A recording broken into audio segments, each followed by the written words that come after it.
오늘 말씀은 내가 나와 함께 낙원에 있으리라. 예수님께서 십자가에 못 박히셨을 때 외치셨던 두 번째 말씀입니다.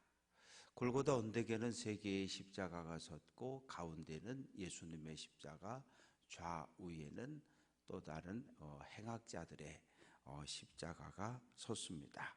어제 말씀을 통해서 십자가에 못 박힌 예수님을 바라보면서 35절 백성은 서서 구경하고 관리들, 유대 종교 지도자들, 제사장, 바리새인, 사두개인, 서기관, 율법학자들은 비웃고 36절 군인들도 희롱했다. 그런데 오늘 네 번째 또 한 인물이 등장을 합니다.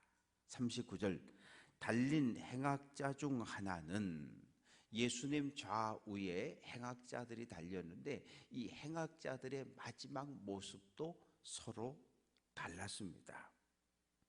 행악자라고 하는 이 단어는 강도, 살인범, 또 유대 민족의 입장에서 볼 땐 독립운동가, 열심당원 이런 의미를 가지고 있지만 로마 제국의 입장에서 볼 때는 이 아주 폭력배, 강도, 폭도 이런 일제시대 우리 독립운동을 했던 분들을 일제가 강도라, 폭도라 이렇게 불렀던 것과 동일합니다. 왜냐하면 로마 제국의 눈으로 볼 때 행악자였다는 거니까요. 한 사람이 이야기합니다. 야, 너 메시아 아니야? 구약에 등장하는 메시아라고 하는 이 단어는 신약에서 그리스도라고 하는 단어로 번역이 됩니다. 둘 다 구원자, 왕이라는 의미입니다. 기름 부음을 받았다는 의미인데 유대인들의 사고 속에 기름 부음을 받은 사람은 구약 성경에 보면 딱 세 부류입니다. 첫째 왕, 둘째 제사장, 세 번째 예언자입니다. 모두 사람이에요. 유대인들이 철저하게 기다렸던 메시아는 사람입니다. 어떤 사람? 다윗과 같이 강한 왕권을 가지고 이 땅의 정치적인 왕으로 오실 메시아를 꿈꾸었던 거예요. 왜? 이 북이스라엘이 722년에 아수르에 멸망당하고 그때부터 예수님 당시까지 700년 동안 이방 민족에 의해서 억압당하는 삶을 살았거든요. 아수르와의 침략당하고 지배당하고 바벨론에 억압당하고 또 바사 제국에, 헬라 제국에, 로마 제국에 700년을 짓눌려 그렇게 살아왔습니다. 그러니 그들의 마음속에 늘 언제나 독립에 대한 꿈이 있는 거예요. 물론 독립에 대한 꿈이 일시적으로 이루어진 때가 있었습니다. 주전 143년 마카비 항쟁, 혁명으로 인해서 이 헬라 제국을 물리치고 한 100여 년 동안 일시적으로 예루살렘과 유대 지역을 회복했던 때가 있습니다. 갈릴리를 회복했던 때가 있었어요. 그러나 주전 63년 로마 군대가 예루살렘 성을 다시 정복하면서 꿈은 또 끝나버리고 예수님 태어나는 그 순간부터 또다시 로마 제국의 식민 통치를 받습니다. 우리는 일제히 35년, 길면 50년의 식민 통치와 억압을 경험했지만 이 유대 민족은, 이스라엘 민족은 무려 700년이라고 하는 긴 시간을 이방 민족들에 의해서 억압당하고 짓눌렸어요. 그러면서 그들의 꿈은 늘 메시아의 오심을 기다리는 겁니다. 메시아가 오신다, 메시아가 오신다. 어떤 메시아가 오시냐? 다윗 왕처럼 강한 군대를 가지고 주변 모든 나라를 정복하고 유대 민족을 우뚝 세울 수 있는 이런 정치적 왕을 꿈꾸고 기다렸던 거예요. 이 열심당원이었던 한 사람의 행악자는, 야, 네가 유대 민족이 그토록 기다렸던 메시아 아니야? 내가 메시아인 줄 알았어. 그런데 너 어떻게 이럴 수 있어? 그러면서 화가 났던 거예요. 예수님에 대한 기대가 완전히 무너진 거예요. 뭐 그럴 수 있잖아요. 담임 목회자에 대한 기대가 무너지면 실망하고 원망하고 비방하고 떠나고 뭐 그럴 수 있잖아요. 한 사람에 대한 기대가 완전히 무너져 내린 겁니다. 그래서 35절 37절에서 비방했던 것처럼 내가 그리스도 구원자라면 너와 우리를 구원해라. 이 십자가에 달려있는 우리와 너를 구원 풀어내라, 살려내라고 하는 그러한 요구입니다. 그러자 40절 말씀 보면 또 한쪽에 달려있던 행악자가, 독립운동했던 사람이 그 사람을 꾸짖어 이야기합니다. 이놈아, 내가 동일한 정죄를 받고서도 동일한 정죄를 받았다는 것은 총독 빌라도의 법정에서, 로마 법정에서 십자가형을 선고받았다는 거예요. 뭐 하다가? 로마 제국의 반란을 일으켰다가. 그래서 똑같이 정치범으로 십자가형을 선고받고서도 하나님을 두려워하지 아니하느냐, 하나님을 두려워하지 않느냐며 책망을 합니다. 이 하나님을 두려워하지 않느냐라고 하는 이 표현 속에 한 사람의 행악자는 하나님을 경외하는 마음, 하나님을 두려워하는 마음을 가지고 있었습니다. 사랑하는 성도 여러분, 오늘 우리에게도 이러한 두려움이 필요해요. 성경에 경외라는 단어가 구약 성경부터 계속해서 등장을 합니다. 하나님께서 시내산에 이스라엘 민족과 언약을 맺으려고 내려오셨어요. 그런데 하나님께서 모세를 통해 계속 경고하십니다. 요즘 말로 하면 산 아래다가 이렇게 띠를 띄우라는 거죠. 줄을 치라는 거죠. 경찰들이 폴리스 라인 쫙 치는 것처럼 줄을 쫙 쳐놓고 지키고 백성들이 시내산 위로 올라오지 못하게 하라는 거. 왜? 잘못하면 그들이 나에 의해서 죽임을 당할까 봐. 그리고 하나님이 강림을 하셨는데 어땠어요? 빽빽한 구름, 그리고 그 번개, 번쩍번쩍, 천둥, 불, 지진, 이런 가운데 하나님이 시내산에 강림하셨거든요. 하나님이 강림할 때 온 세상이 흔들렸단 말이에요. 떨었단 말이에요. 그 모습을 보고서 이스라엘 백성들은 그 마음속에 두려움이 생긴 거예요. 그래서 모세에게, 근데 하나님께서 뭐라 그러십니까? 모든 출애굽 1세대가 다 듣는데 10계명을 선포하신 거예요. 첫째는, 둘째는, 셋째는, 10번째는 이러고 나니까 백성들이 두려워서 모세가 뛰어가잖아요. 우리 죽을 것 같아. 우리 무서워. 모세, 당신이 우리를 대표해서 하나님 앞에 가서 하나님의 말씀을 받아가지고 우리에게 와서 우리에게 전해주면 우리가 무조건 지킬게. 두려움입니다. 신앙생활엔 하나님을 두려워하는 마음이 있어야 돼요. 어떤 하나님을 두려워합니까? 경찰, 범죄자는 경찰을 두려워합니다. 죄를 진 사람은 경찰을 두려워해요. 그런 두려움이 아니에요, 우리에게는.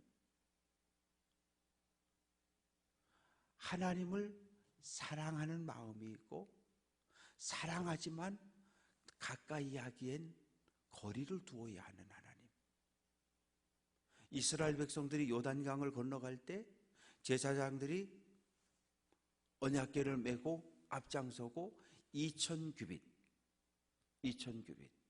대략 1000m 정도 거리를 두고 따라가잖아요. 우리의 마음속에 하나님을 향한 두려움이 있어야 돼요. 왜요? 마태복음 10장 28절, 몸은 죽여도 영혼은 능히 죽이지 못하는 자들을 두려워하지 말고 오직 몸과 영혼을 지옥에 멸하실 수 있는 하나님을 두려워하라 그래요.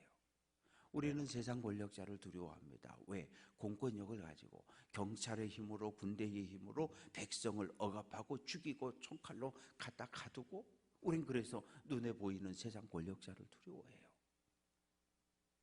30년 전, 40년 전 1980년대 그 시대를 기억해 보면 길거리에 늘 경찰들이 있었고 때로는 군인들이 동원되고 시위할 것 같으면 탱크 갖다가 대학에다 갖다가 진주시켜 놓고 그랬던 시절을 우리는 경험을 했잖아요. 세상 공권력을 두려워합니다. 세상 권력자를 두려워하는 우리가 왜? 우리의 몸에 고통을 주니까 잡아다 때리고 고문하고 때로 죽이고. 근데 우리는 세상 권력자는 두려워하는데 우리의 몸과 우리의 영혼을 지옥에 멸망시킬 수 있는 하나님에 대한 두려움을 안 갖는다? 그러면 우리는 올바른 믿음의 길을 걸어가기가 어렵습니다. 그런데 이 행악자는 하나님을 향한 두려움이 있었어요. 하나님을 두려워하는 마음. 히브리서 10장 31절 살아계신 하나님의 손에 빠져 들어가는 것이 무섭다라고 이야기합니다. 다윗이 하나님께 범죄했습니다. 인구조사하라는 말도 안 했는데 다윗이 어느 날 교만해져 가지고 인구조사해라. 인구조사하는 목적은 딱 두 가지입니다. 첫째는 세금을 거둘 목적으로, 두 번째는 군인으로 전쟁이 났을 때 징집할 군인의 수가 얼마나 되는가를 확인하려고요. 그때 하나님께서 세 가지 벌을 내리셔요. 외적 이방 민족에게 공격을 당하든지 전염병으로 고통을 당하든지 셋 중에 하나를 선택해라. 다윗이 뭐라 그럽니까? 차라리 하나님의 손에 맡겠습니다. 사람의 손이 아니라 하나님의 손에 맡겠습니다. 그래서 많은 사람들이, 백성들이 죽임을 당했고 다윗이 두 손 들고 하나님 앞에 잘못했다고 용서해달라고, 이 백성을 살려달라고 중보의 기도를 드렸던 적이 있습니다. 빌립보서 2장 12절은 그러므로 나의 사랑하는 자들아 너희가 나 있을 때뿐만 아니라 더욱 지금 나 없을 때에도 항상 복종하여 두렵고 떨림으로 너희 구원을 이루라. 우리는 마귀의 다스림을 받던 마귀의 백성에서 예수님의 십자가 은혜를 통해서 하나님의 다스림을 받는 하나님의 백성으로 신분이 바뀌었어요. 그냥 신분이 바뀐 거예요. 신분이 바뀐 걸 우리는 구원받았다고 하는 거예요. 그러나 구원받았다라고 하는 말의 의미는 마라톤을 뛰는 선수로 표현하면 이제 출발선에 서 있는 거예요. 세례를 받았다, 예수를 그리스도로 영접했다, 이제 구원의 길에 들어섰다는 거예요. 그러면 구원의 길에 들어섰으면 최종 목적은 어디예요? 하나님의 나라죠. 하나님의 나라에 들어갈 때 구원이 완성이 되는 거예요. 그러니까 우리는 지금 전부 구원의 완성을 향해 달려가고 있는 광야를 걸어가는, 믿음의 길을 걸어가는 사람들이에요. 얼마나 많은 사람들이, 애굽을 탈출했던 수많은 사람들이 약속의 땅 가나안에 다 들어갔습니까? 아니요. 얼마나 많은 사람들이 광야에서 죽었습니까? 여호수아와 갈렙 두 사람을 제외하고 20세 이상 애굽을 떠난 모든 사람이 다 광야에서 죽었어요. 하나님의 나라에 들어가는 것은 그만큼 어렵습니다. 얼마나 많은 사람들이 세례를 받고 믿음의 출발선에 섰습니까? 하나님의 나라까지 들어가지 못하고 중간에서 떨어져 나간 사람들, 뭐 이단에 끌려나가고 시험에 들어서 주저앉고 이래 끌려가고 저래 끌려가고 믿음의 길 중간에 중도 탈락한 얼마나 많은 사람들 우리가 알고 있습니까? 은혜 받은 거 중요한 거 아니에요? 은혜 받은 건 과거 일이에요. 오늘 내가 그 은혜를 지키고 있느냐가 중요한 거예요. 구원받았다, 출발선에 섰다, 이 땅 출발했다, 이거 중요한 거 아니에요? 지금 내가 그 구원을 지키고 있는가가 중요한 거예요. 근데 우리는 나 구원받았네, 너 구원받았네 그러면서 과거에 세례받고 은혜 받은 경험을 가지고 한 번 구원은 해병대 구원, 영원한 구원, 아니요, 그렇지 않아요. 그래서 우리가 두렵고 떨리는 마음을 가지고 구원을 완성할 때까지 믿음을 지켜갈 수 있어야 합니다. 47절 말씀을 보면 백부장이 그된 일을 보고 하나님께 영광을 돌려 이르되 이 사람은 정령 의인이었도다. 백부장은 로마의 군인입니다. 요즘 우리 군대로 하면 중대장이에요. 왜? 100명의 로마 군대를 지휘하는 지휘관이니까. 그 사람이 십자가형을 집행하는 총책임자입니다. 현장을 지켰어요. 죽은 예수를 바라보면서 스스로 고백을 하는 겁니다. 이 사람, 예수는 의로운 사람이었다.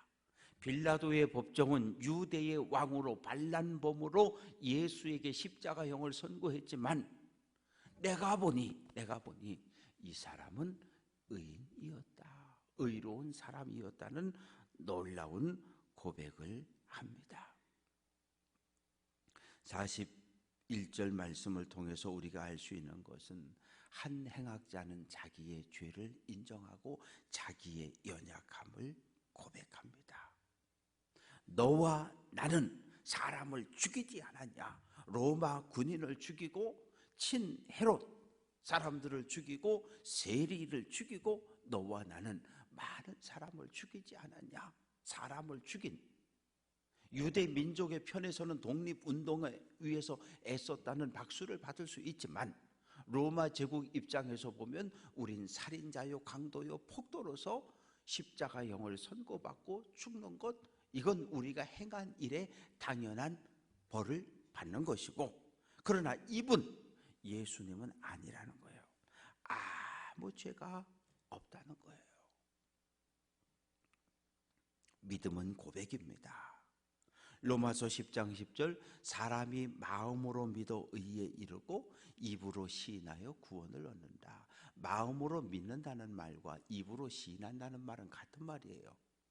마음으로 믿는 것을 우리는 입술로 고백해내는 겁니다. 우리는 믿음의 길을 걸어가는 모든 날 동안 원하든 원하지 않든 죄를 짓게 됩니다. 죄 지을 수 있어요. 죄를 한 번 지을 때마다 전과 1범, 2범, 3범, 4범 따지면 아마 저도 전과 수천 범은 되지 않을까요? 왜? 오늘 좀 기분 나쁘게 하는 장로님 있으면 에이씨, 저도 마음속으로 미워할 수 있잖아요. 에이씨, 뭐 장로님이 졌다위야. 저도 그럴 수 있잖아요. 그렇게 따지면 저도 수백, 수천 범의 전과를 가지고 있는 사람이에요. 그러나 이런 생각하시면 안 되지. 하나님 죄송합니다. 잘못했습니다. 안 그럴게요. 죄를 짓는 게 문제가 아니라 죄를 짓고도 회개하지 않는 것, 이것이 가장 큰 문제입니다. 왜요? 입술로 자백하고 입술로 고백한 모든 죄는 사함을 받는다 그러는데 우리는 죄를 짓고도 죄를 인정하지도 않고 인정하지 않으니까 잘못했다고 사과도 안 하고 자백도 안 하고 고백도 안 하고 회개할 줄 모르는 거예요. 회개하지 않는 죄가 문제예요. 다윗도 죄를 졌잖아요.